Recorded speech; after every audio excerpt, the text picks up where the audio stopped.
Protect your DNA. BioPQQ can promote formation of new mitochondria. Infowarsstore.com.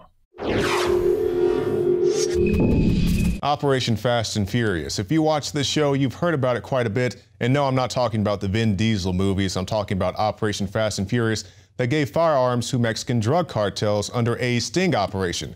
And we have a report here from Fox News. They say of the 2,000 firearms that were given to the cartels, 1,400 of those went missing. And one of them, or at least one of them, went to El Chapo. That's right, the kingpin of the Sinaloa drug cartel. And one of them was actually able to shoot down a helicopter. That was a .50 caliber rifle. It's a massive rifle that can stop a car, or as it was intended, to take down a helicopter. And they found this during a raid on January 8th, and in a raid that cost the lives of many of El Chapo's men, and now he has been taken back into custody. So I think this is the perfect example for Obama's gun control policy, you know, for everybody who's trying to figure out what we need to do to really get people to realize and understand what this man is doing behind the scenes. He wants to have RFID guns. He wants to have GPS tracking guns. This .50 caliber rifle that they found in El Chapo's basement or wherever, it didn't have any fingerprint technology on it. It damn sure didn't have any GPS tracking technology. Otherwise, they would have found it a long time ago. And actually, I was reading some of the comments on that Fox News article.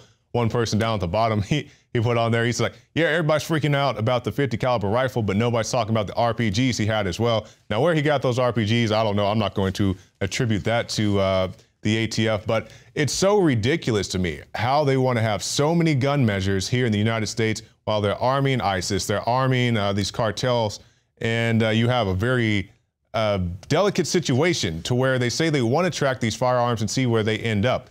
Well, the only thing these firearms have led to yet is a stack of dead bodies, including Border Patrol agent Brian Terry. But they don't want to talk about anything like that. They just want to tell you how you need to have restrictions on your firearms in your personal home. Meanwhile, the people who are making all these laws, from the city councilman all the way up to the president, if they don't have personal bodyguards, they go to buildings with armed security, which is to say, if you were going to go to a city council meeting and for whatever reason, somebody wanted to come in there and cause a ruckus, you have a security guard, a police officer on standby to deal with that situation. They have first responders in the building, but if you're some little old lady, you know, who's riding the bus and some guy wants to come and attack you, you have no first responder. You have to call the police and wait 2 minutes for him to get there. And a lot of damage can be done in that time.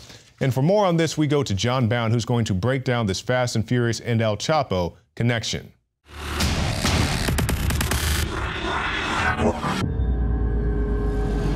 Where is El Chapo? The billionaire head of the Sinaloa drug cartel and the second most powerful man in Mexico after Carlos Slim. Well, he is sitting in the Altiplano prison after a raid on January 8th at a Los Mochis residence in northern Sinaloa. The raid netted 2 armored cars, 2 M16 rifles with grenade launchers, and 2 Barrett M82 sniper rifles. Fox News reported when agents from the Bureau of Alcohol, Tobacco, Firearms, and Explosives checked serial numbers of the 8 weapons found in his possession, they found one of the 2 .50 caliber weapons traced back to the ATF program, sources said. Out of the roughly 2,000 weapons sold through Fast and Furious, 34 were .50 caliber rifles that can take down a helicopter. El Chapo would put his guardsmen on hilltops to be on guard for Mexican police helicopters that would fly through valleys conducting raids. The sole purpose of the guardsmen would be to shoot down those helicopters. This is the 3rd time a weapon from the Fast and Furious program has been found at a high-profile Mexican crime scene. Now, the U.S. Department of Justice, under the direction of Loretta Lynch, is in the middle of an extradition battle waged by U.S. attorney offices in New York, Chicago, Miami, El Paso, and San Diego, while Lynch, whose office, under former DOJ head Eric Holder, committed the first case of criminal and civil contempt of Congress due to his responsibility for aiding and abetting the very drug lord Lynch claims to intend to prosecute. But Holder isn't in a maximum security prison. Meanwhile, Hillary Clinton praises Holder by tweeting, "From protecting voting rights to challenging discrimination, Eric Holder was one of our finest attorneys general, honored by his support. Hillary." Ah, the hubris of criminals. They just can't help themselves. Back in jolly old England, Mega-corporate criminal Stuart Gulliver, who admitted in 2012 to laundering hundreds of millions of dollars for El Chapo's Sinaloa drug cartel. Where is Gulliver after the deaths of 100,000 plus and 20,000 missing Mexicans were funded by the monumental $376 billion of drug money HSBC handled for Wachovia?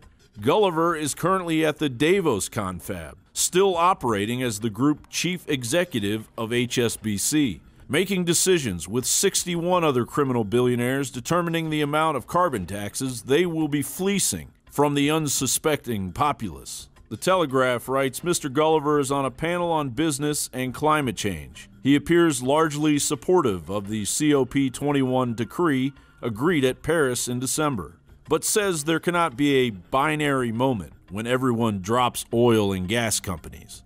And Guardian journalist Jill Traynor tweets, Gulliver warns Davos of pulling out of all fossil fuel investments as they are providers of jobs and taxes. And Gulliver also says, the maths do work when asked about financing of green fuel at Davos.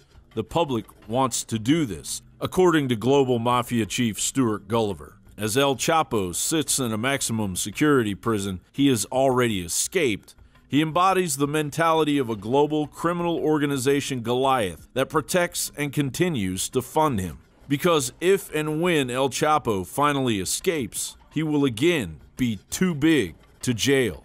John Bound for Infowars.com. Shane Steiner's involvement with InfoWarsLife.com truly happened in an organic way. I went to high school with Shane, his brother, knew his parents well, and he was visiting the office once, hadn't been to the office in years, and said, wow, I notice you're making and selling supplements. Do these really work? Because I've tried a lot of supplements as a workout enthusiast, and I really think most of them are hype. And I said, here, take some home, try it. Well, a few weeks later, he came in blown away and said, I want to buy 3 boxes of this stuff to give my friends and family.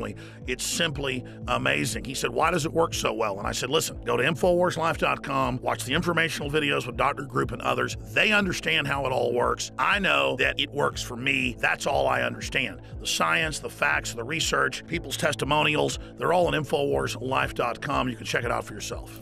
I wanted to go to the gym. I wanted to push myself and work out harder, and that led to me being able to come out and do stuff like the barefooting and the surfing and stuff like that, which I've never done. I never would have done that 2 years ago. Shane has said over and over again, more than just libido and energy, it made him want to get into the gym more. It made him want to get in better shape. And believe me, the Steiners have amazing genetics.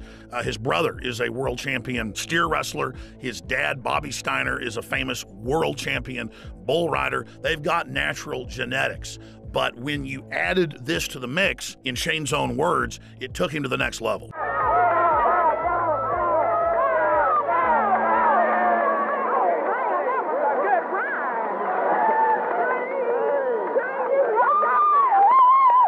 Shane noticed the mental clarity. Bobby was able to work out longer and gain muscle mass. He's already completely shredded. I gotta admit, for me, the biggest effect has been libido. Now, I've never claimed to have a body like some beach model, but back when I was 20, 22 years old and worked out every day, I looked great. But over the years, and being married, having 3 kids, and working 18 hours a day, I gained basically 100 pounds. And it's been a long process losing that weight in the last 4 years. But if you look at the photos and the videos of what I looked like 4 or 5 years ago versus today, the results are dramatic. I'd already cleaned up my diet, I was working out hard, but I'd only lost about 20 pounds. It was adding the other key ingredients from InfoWarsLife.com that helped me personally go to the next level and shed another 35 pounds. This has actually made me feel so good that here lately, about a year ago, I started training jiu-jitsu, and that kind of led to doing some boxing and kickboxing. I mean, it's amazing that 2 years ago, I was on the couch and couldn't even tie my shoes, and now I'm training with MMA fighters and just doing stuff that I never thought that I would be doing ever again. So Super Male Vitality has allowed me to do some amazing things, and if it has those kind of effects for me, I know that it will do great things for you. So just try Super Male Vitality. I promise you, you'll love it. And finally, let's look at Anthony Gucciardi, Infowars.com reporter. He also works with Dr. Group and others, helping develop the newest, most cutting-edge, high-quality supplements. Let's take a look at what happened when he tried to barefoot ski for the first time with the Steiners. And remember, we're not making fun of him. He had the will to get in the arena, and he's lost more than 10 pounds in the last few years of fat and gained more than 10 pounds of muscle. And Anthony chalks it up to super male vitality as well.